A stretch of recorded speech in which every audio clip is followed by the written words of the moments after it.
उसके परिजन भी आपसे मिले, क्या कहेंगे इस पूरे मामले पर?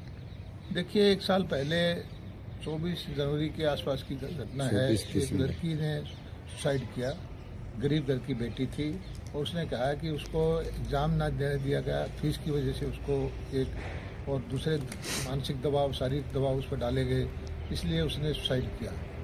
उसके उस वक्त बड़ा हल्ला मचा था और हमारे विधायक हैं, उनका साले करके जेल में चले गए थे। वो बहुत दिनों तक वो जेल में भी रहे थे, उनके ऊपर आरोप लगा था। तब विधायक जी ने कहा था कि ये सब झूठे आरोप हैं और पेपर तो इस लड़की ने दे रखा है और ये पेपर देने का बात मुद्दा नहीं है। जबकि लड़की के पिताजी कह रहे थे कि मेरी लड़की को पेपर नहीं देने दिया फीस की वजह से। विधायक जी से मेरी लड़की ने बात की थी, मैंने बात की थी। तो अब तो केस चला गया, केस को रफा दफा करवा दिया गया था।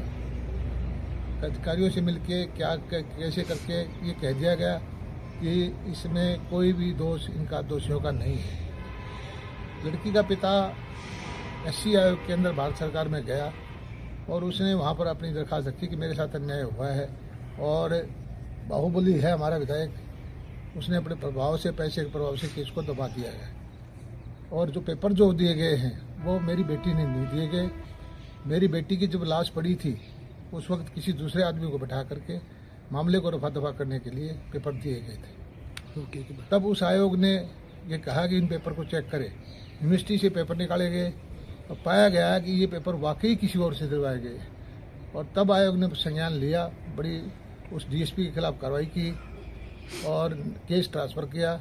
और अब बहुत सारी गंभीर धाराएं विधायक के जो साले का लड़का, साला, और इसमें क्योंकि कॉलेज का प्रेसिडेंट खुद विधायक है और उसी को वही खुद बेनिफिशरी है, मुझे लगता है कि विधायक के ऊपर भी इस चीज़ पे कार्रवाई होनी चाहिए। सर, विधायक पक्ष की तरफ से बार बार आपका नाम लिया जाता है, वो मनीषा केस हो या फिर दीक्षा केस ये हो। 1 साल के अंदर 15 साल से मैं इसमें हल्के में काम कर रहा हूँ। पता नहीं क्या सोच है लोगों की कि कोई भी लड़की का मामला होता है तो मेरा नाम जरूर से जोड़ते हैं, बगैर तथ्यों की बात करते हैं। ये जो मनीषा का बात हुआ है तो कहा गया कि मेरे किसी रिश्तेदार का कॉलेज में नाम है, जबकि रिकॉर्ड की बात है कि मेरा उसमें कोई ताल्लुक नहीं है। पीछे जो काम हुआ है हमारी एक बेटी का हरिवास गांव में, उसमें मेरा नाम जोड़ने की कोशिश की,